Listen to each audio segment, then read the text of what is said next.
बिस्मिल्लाहिर्रहमानिर्रहीम।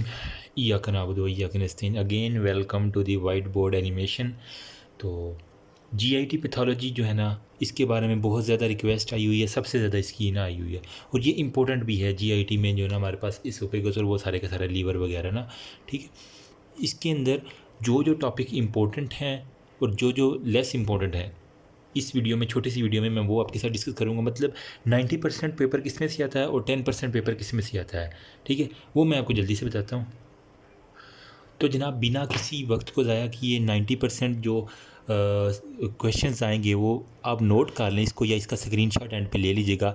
Z gastro-oesophageal reflex disease जो है ना, इसके अंदर से नंबर 2 पे जो आपका जीआईटी के अंदर है ना, बैरेट एसोफेगस, ठीक है, इसके अंदर से आएगा। नंबर 3 पे आपके पास जो एसोफेजियल कार्सिनोमाज हैं वो बड़े इंपॉर्टेंट है, एसोफेजियल कार्सिनोमा, ठीक है। नंबर 4 पे आपका जो एक्यूट एंड क्रोनिक गैस्ट्राइटिस है, उसके अंदर से आएगा एक्यूट प्लस क्रोनिक गैस्ट्राइटिस, सही है, उसमें से आएगा। बल्कि मैं इसको लिख लेता हूँ फिर आपके साथ, ताकि ये वीडियो छोटी बन जाए ना, आपका टाइम भी ज़ाया ना हो, मेरा भी।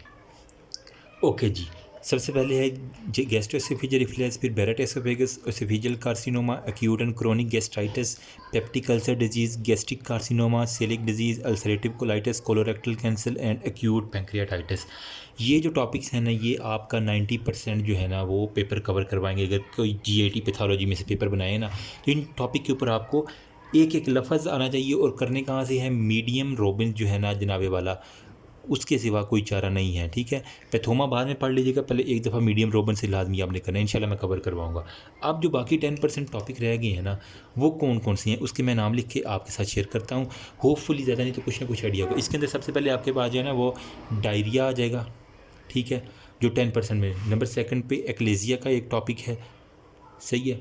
नंबर 3 पे हमारे पास जुलिंगर एलिसन डिजीज़ आ जाता है, जुलिंगर एलिसन डिजीज़, ठीक है। नंबर 4 पे आपका जो पोलिप्स वाला है ना टॉपिक्स, वो सारे का सारा, और डाइवर्टिकुलाइटिस हो गया ना, वो आ जाएगा। नंबर 5 पे आपके हर्ष स्प्रुंग डिजीज़ जो है उसके अंदर से आ जाएगा, सही है। नंबर 6 पे आपके एक्यूट अपेंडिसाइटिस, ठीक है।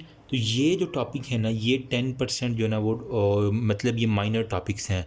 इनको आप अगर मीडियम रोबन से ना भी पढ़ें तो आपका जो है ना वो पैथोमा से कवर हो सकता है या इर्द गिर्द से।